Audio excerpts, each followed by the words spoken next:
There's a specific reason why your life has been repeating the same patterns for years. You were born with access to the fifth dimension, but you were programmed to operate only in the third. That toxic person, the relationship that always ends the same way, the illness that appears out of nowhere, they're all mirrors showing what you hide within yourself. Vedic texts, the Kabbalah, and the Gnostic Gospels, which were suppressed at Nag Hammadi, all describe this technology of consciousness that initiatory orders have used for centuries. At the same time, you were taught that you're a victim of circumstances. Godard was marginalized for revealing that. Beyond being able to use imagination and feeling to create reality, there exists a deeper awakening where you discover that you are the creative consciousness itself, experiencing itself as human. Each person in your experience is literally yourself who has forgotten who you really are, projected outward. The educational system was architected to block this perception, but the programming is failing. The strange physical symptoms, the impossible synchronicities, and the prophetic dreams, your body is recalibrating to process frequencies that have always been available. You've always created your reality. The only change now is being able to do it consciously.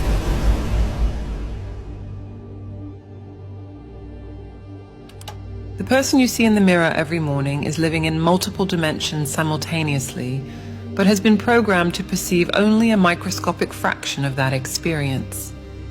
Each human interaction that occurs throughout the day is not an encounter with another separate being. It's an encounter with yourself projected into the three-dimensional field of physical reality. This is neither allegory nor speculation. It's the direct observation of how consciousness structures and experiences reality, a fact that has remained deliberately obscured. At the same time, the majority of humanity was kept in a state of functional amnesia. What is occurring at this exact historical moment is unprecedented.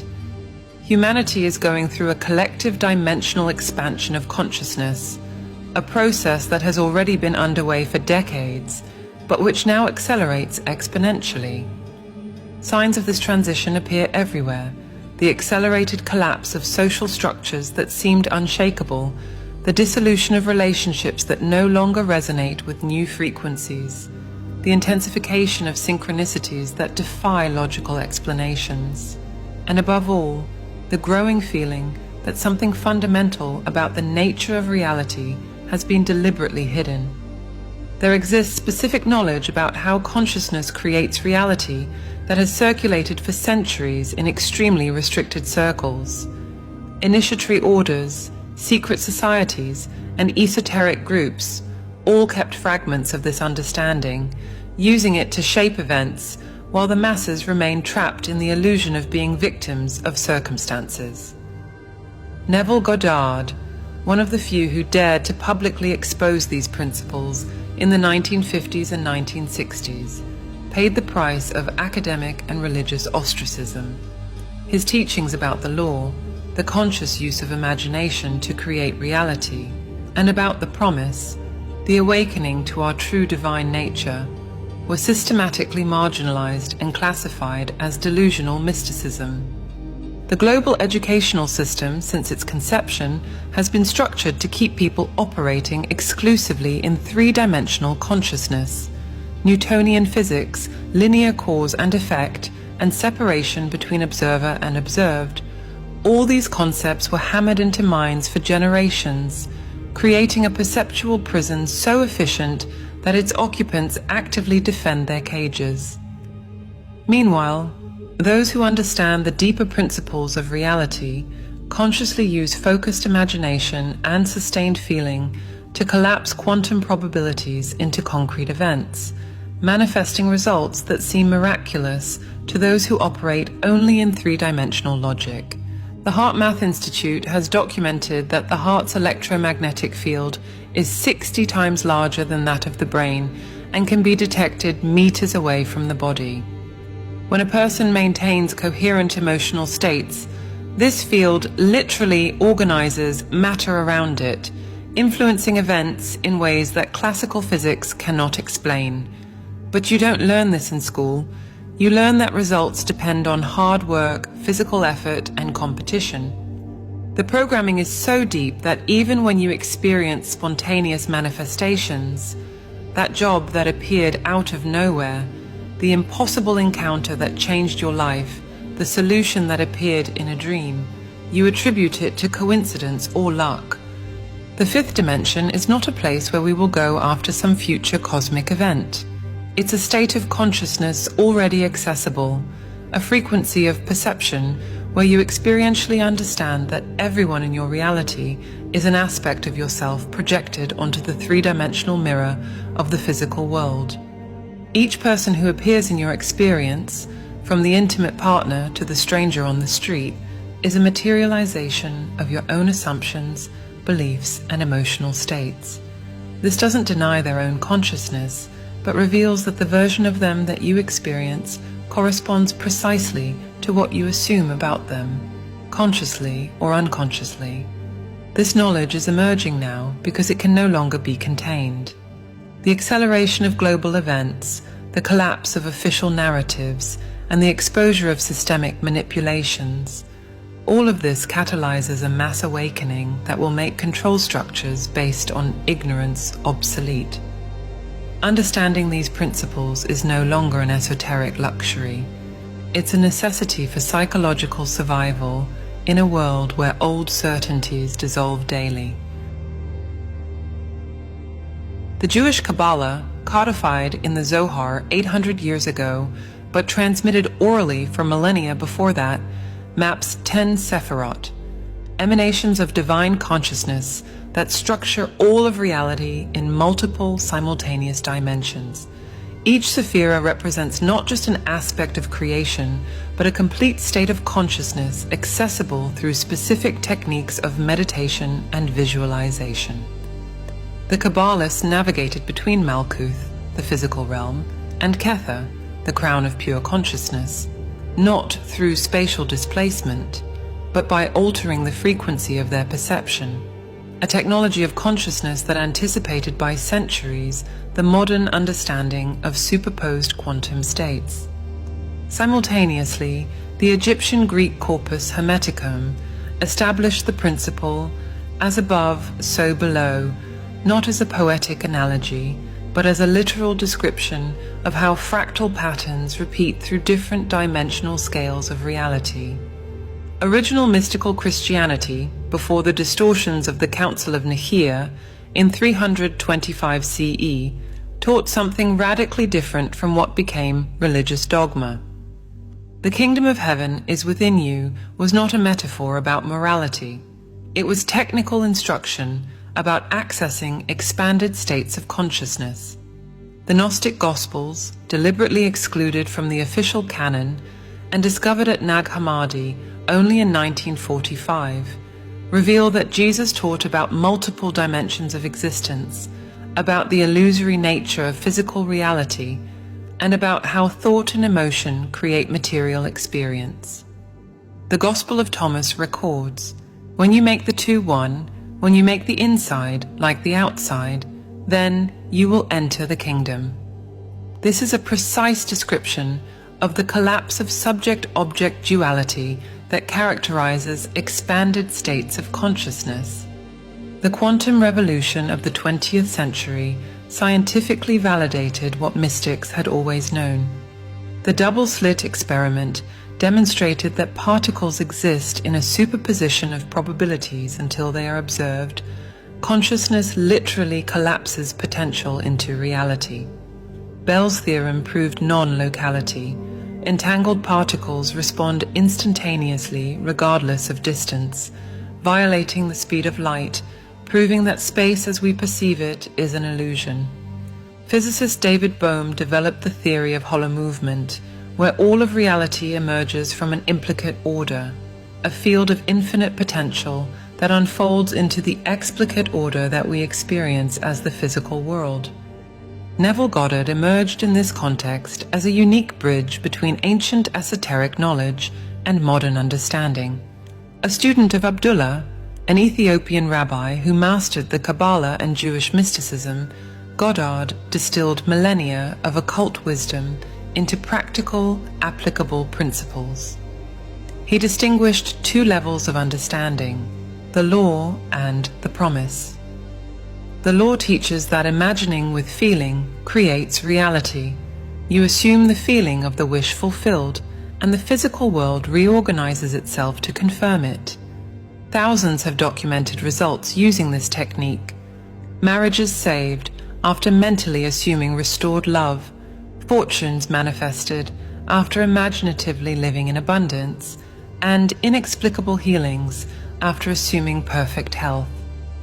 But Goddard emphasized that the law was only preparation for something greater, the promise. The promise is the spontaneous awakening to your true identity as the creative consciousness itself.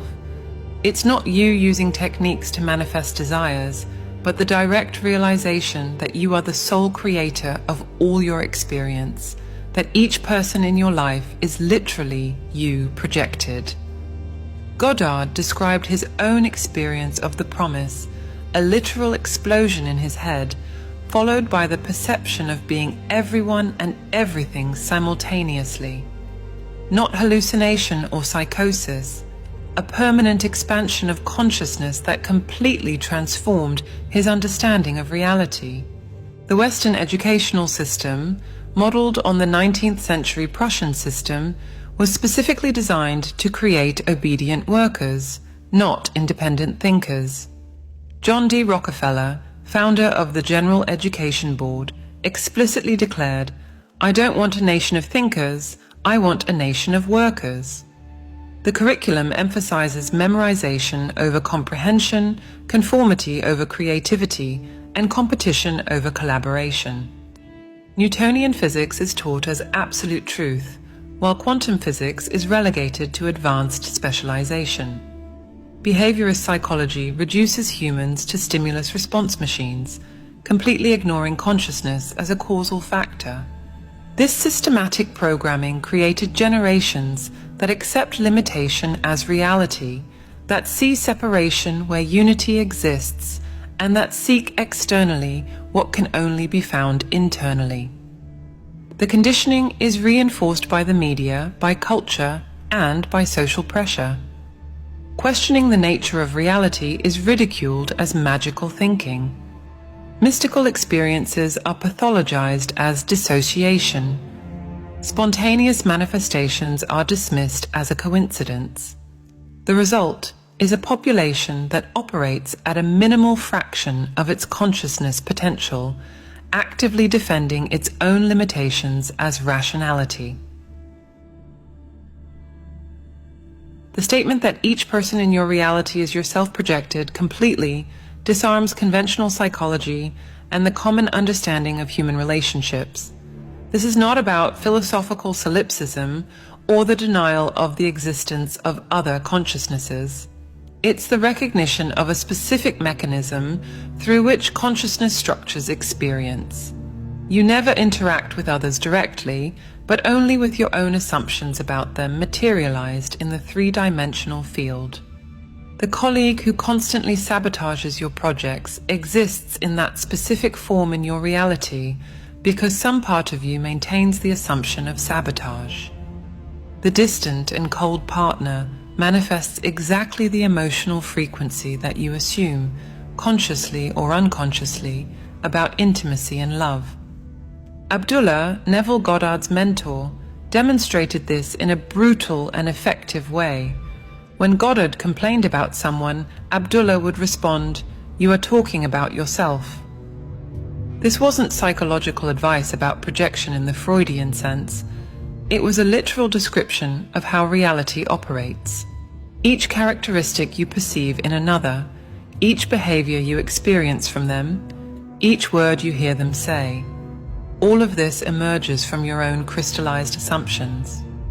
Change the assumption internally, maintain it with emotional conviction, and the external person will change their behavior without any physical action from you.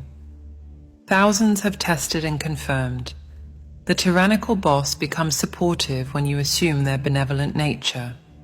The rebellious child becomes cooperative when you see them internally that way. The difficult client closes the deal when you assume their readiness. The multidimensional structure of reality allows this through a principle that physics is beginning to glimpse. all possibilities exist simultaneously in quantum superposition. Each person you meet exists in infinite potential versions, cruel and kind, generous and stingy, loving and indifferent.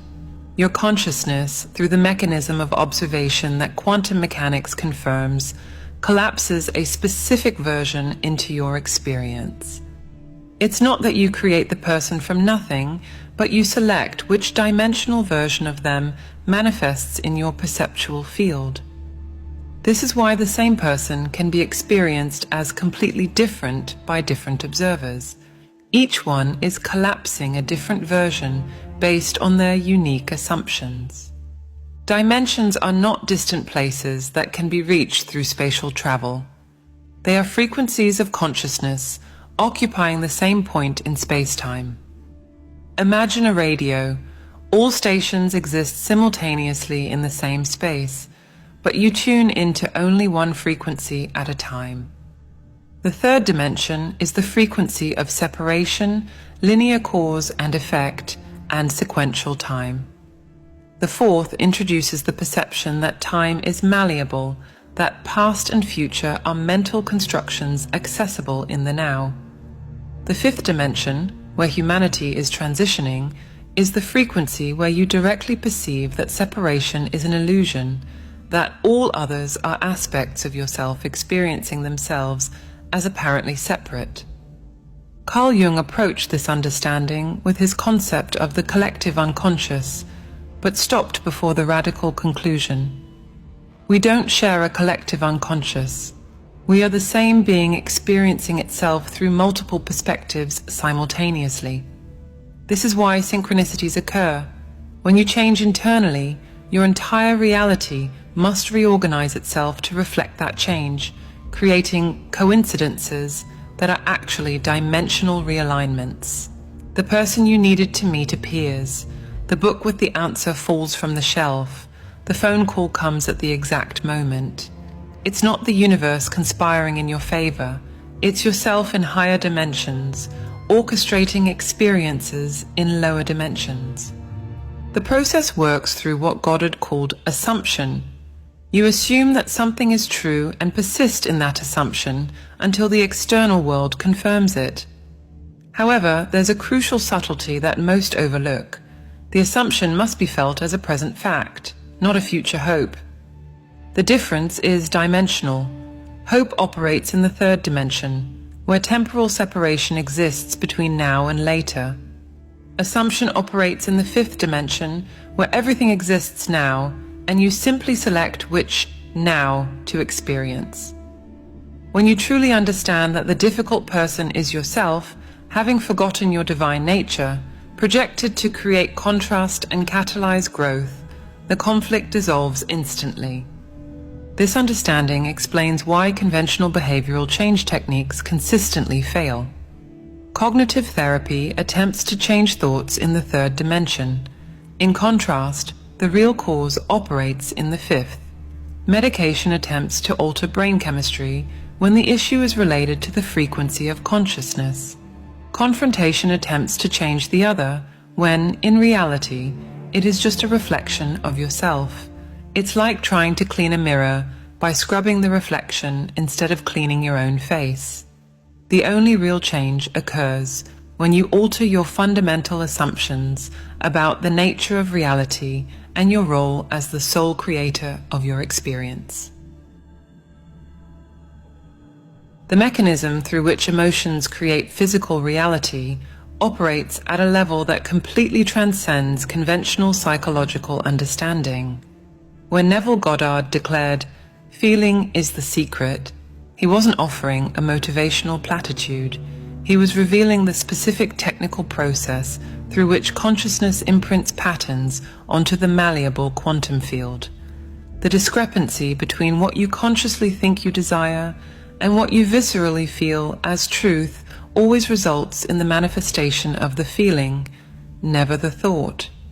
You can affirm prosperity 1,000 times daily, but if the deep feeling is scarcity, scarcity will continue materializing with mathematical precision. Sustained feeling is the invisible mold in which energy condenses into form.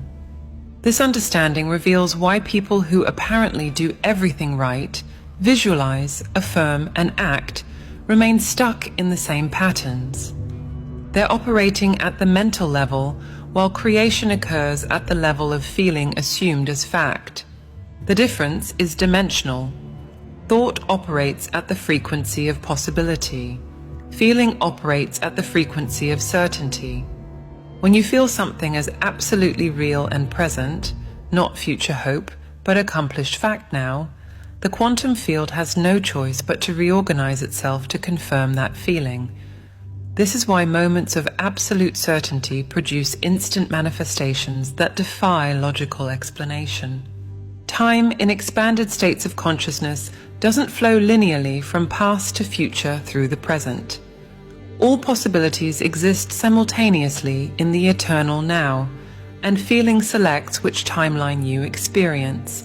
Manifestations that should take years, according to three-dimensional logic, occur in days or hours when you operate from the fifth dimension. The perfect job that didn't exist yesterday appears today because you changed timelines by changing your dominant emotional state. The ideal house that wasn't for sale becomes available at the exact moment you feel it as already yours. The impossible relationship manifests through circumstances that no physical action could have orchestrated. Thomas Troward, Goddard's philosophical predecessor in the New Thought movement, explained that the universal mental substance responds to the impression of thought feeling as wax responds to a seal. But the seal must be held firmly until the impression is complete. Most remove the seal prematurely. They feel the wish fulfilled for moments, then return to doubt, creating distorted and incomplete impressions in physical reality. Mastery comes from maintaining the feeling regardless of contrary appearances, knowing that the physical world is always a delayed effect of mental emotional causes already established. Relationships reveal this principle with brutal clarity. The partner you experience is not an independent being acting autonomously. It's the exact materialization of your emotional assumptions about them. When women report that distant husbands suddenly became affectionate after they changed their internal assumptions, it's not psychological manipulation or coincidence. It's a literal demonstration of how everyone in your reality is aspects of yourself responding to your emotional commands. The unreliable friend who always disappoints will continue that pattern as long as you maintain the feeling of their unreliability. Genuinely change your assumption, feel them as absolutely reliable, and observe the inevitable transformation. Joseph Murphy, Goddard's contemporary, documented thousands of cases where changes in internal assumptions produced external changes that violated all probability. Failed businesses became prosperous when owners assumed the feeling of inevitable success. Terminal diagnoses reversed when patients refused to accept the medical verdict and maintained the feeling of perfect health. But Murphy emphasized, it's not desire or hope that creates, it's the deep emotional acceptance that it's already done. Effective prayer doesn't ask, it gives thanks for what has already been received in the realm of feeling. The process of dimensional expansion follows recognizable patterns that everyone who awakens experiences similarly. First comes the rupture of consensus reality. Some impossible event occurs, some synchronicity too extreme to ignore, some manifestation that cannot be explained by conventional logic. The ego panics, trying to reconstruct the previous worldview, creating elaborate rationalizations. Physical symptoms manifest, pressure in the head, ringing in the ears, and electrical sensations coursing through the body. It's not pathology, it's the nervous system recalibrating to process subtler frequencies of information. The resistance phase can last years. The ego creates drama, chaos, and distraction, anything to avoid the final surrender to the truth that you are the sole creator of your experience. Relationships implode when people operate at incompatible frequencies. Careers built on false foundations crumble. Carefully cultivated identities dissolve. It's the death of the false self that believed it was a victim of circumstances. Only when resistance ceases, when you completely accept your creative responsibility, does stabilization in expanded consciousness become possible. In the new frequency, what previously provoked automatic emotional reaction is now perceived as neutral feedback about internal states. The irritated boss is no longer a source of stress. It's a mirror showing unresolved internal irritation. The distant partner is no longer a cause of suffering. It's a reflection of self-imposed emotional distance. Each experience becomes an opportunity for refinement, each challenge an invitation for additional expansion. The control center moves permanently from the external to the internal, and life transforms from reaction into conscious creation. The human body was not designed to support expanded dimensional frequencies without undergoing profound adaptations. When consciousness begins to operate consistently in the fifth dimension, the nervous system initiates reconfigurations that conventional medicine cannot categorize. Sensations of electrical current running through the spine arise, especially during meditative states or moments of deep insight. The pineal gland, calcified in much of the adult population by fluoride and limiting mental programming, begins a process of decalcification, producing intense pressure in the center of the head, geometric visions with closed eyes, and perception of light in completely dark environments. These are not hallucinations. They are organs of subtle perception reactivating after generations of dormancy. Sensitivity to energy fields becomes inescapable. You enter an environment and immediately feel the dominant emotional quality, regardless of superficial appearances. The meeting where everyone smiles, but hostility permeates every interaction. The relationship where words of love are spoken, but the energy field screams disconnection. Conversations become multi-dimensional experiences. You hear the words, but also perceive the unexpressed intentions, the hidden fears, and the denied truths. This expanded perception cannot be turned off once activated. It's the price and the gift of higher dimensional consciousness.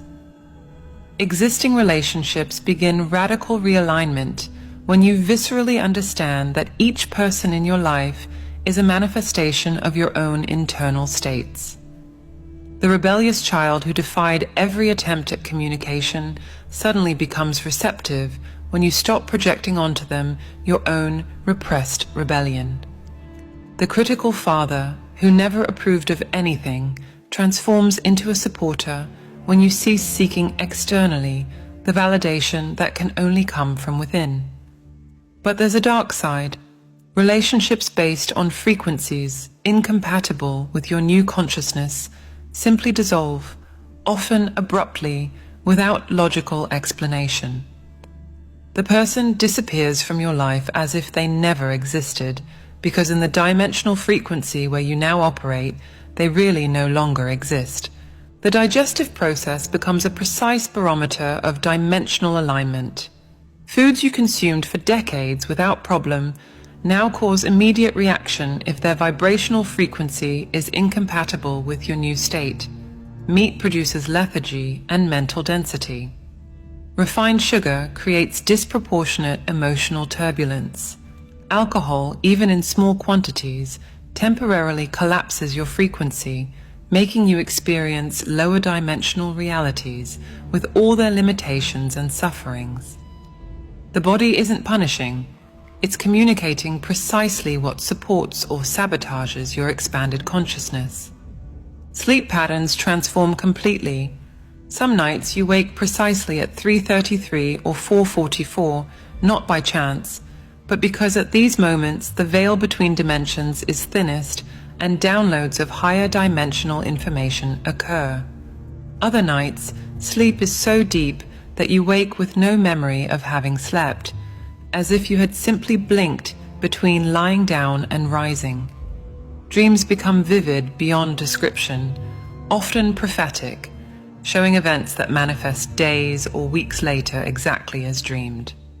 It's not the development of psychic powers, it's normal operation when consciousness is no longer trapped in the illusion of linear time. Decision-making completely abandons the logical pro-con analysis that characterizes the three-dimensional mind. You instantly feel whether something resonates with your energy field or creates dissonance. Job offers that seem perfect on paper produce physical nausea when incompatible with your frequency. People who everyone considers wonderful generate inexplicable energetic repulsion if they operate in incompatible consciousness. Conversely, opportunities that seem illogical, people who seem inadequate, and paths that seem impossible generate unmistakable energetic expansion when aligned with your dimensional trajectory. Following these energetic impulses, ignoring all conventional logic, leads to synchronicities and manifestations that repeatedly confirm the wisdom of dimensional discernment. The development of observer consciousness marks the point of no return in dimensional expansion. Space arises between you and your thoughts, between you and your emotions, between you and your experiences. You observe anger arise without becoming angry. You observe fear appear without becoming afraid. You observe drama unfold without being sucked into it.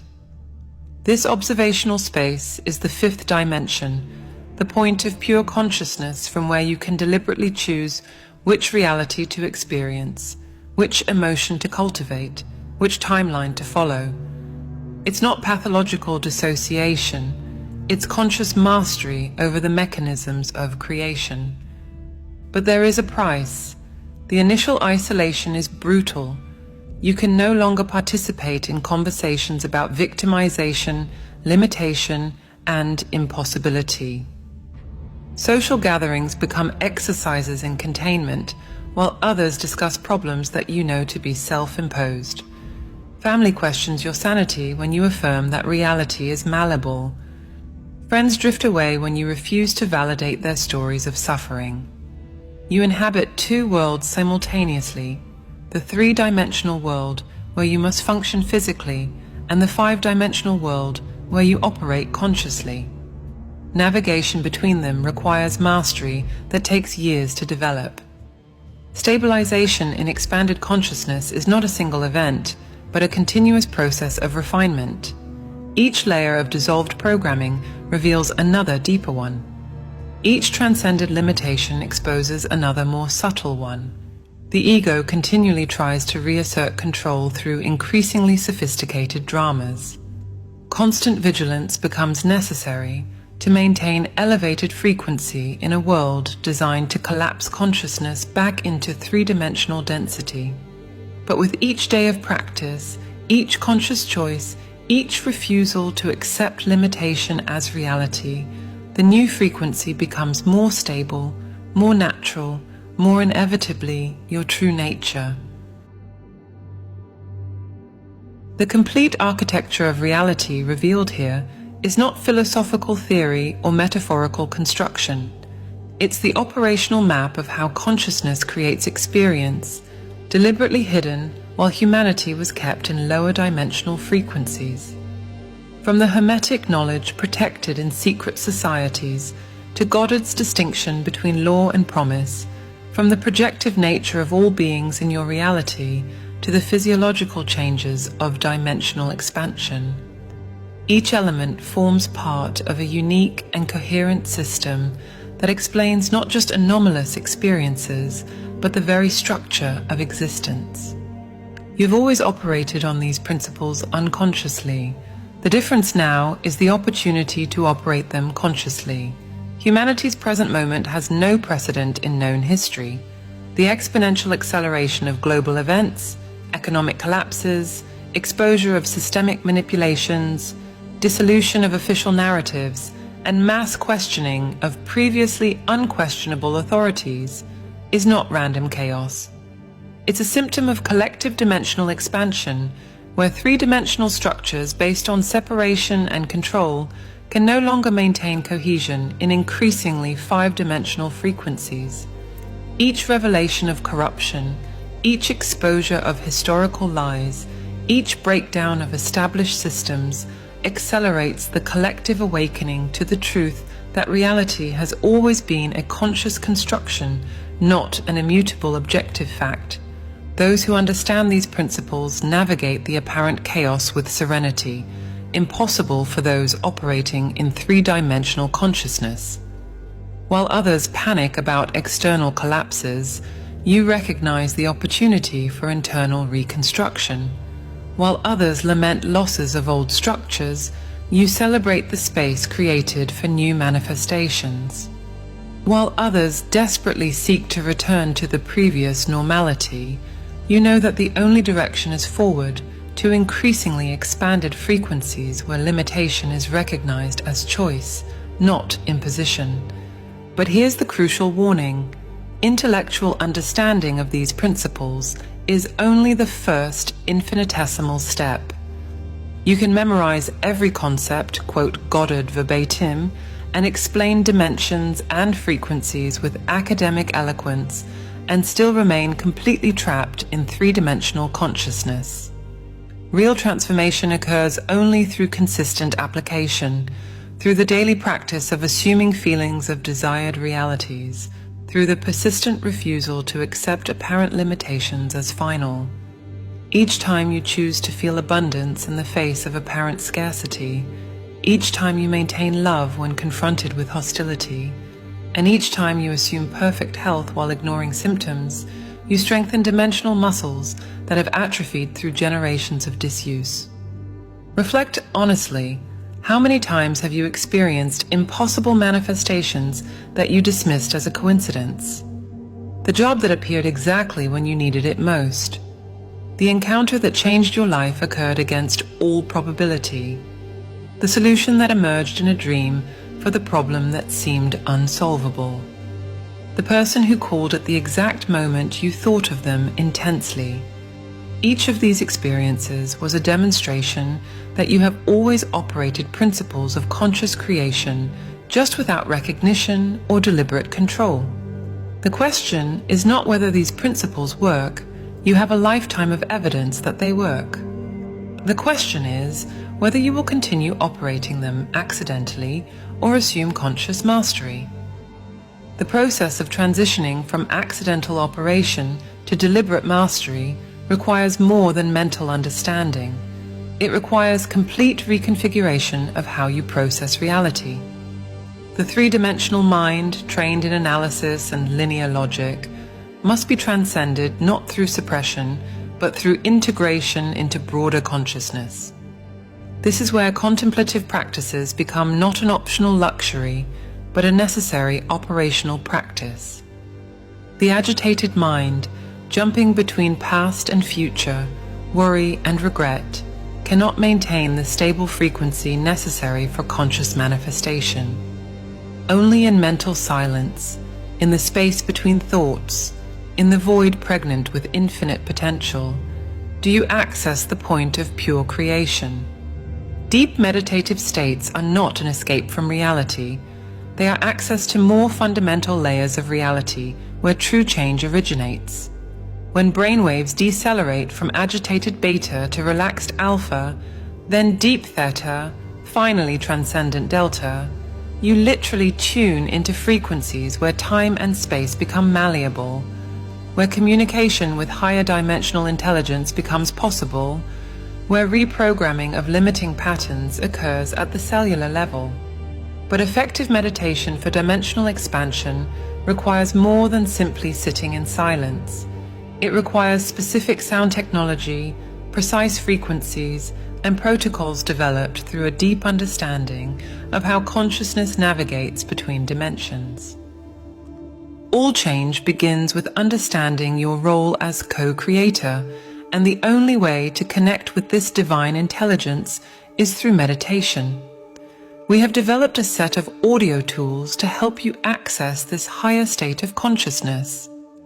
To learn more and get immediate access, click the link on the screen or in the comments. If this video resonated with you, write in the comments. It made sense to me.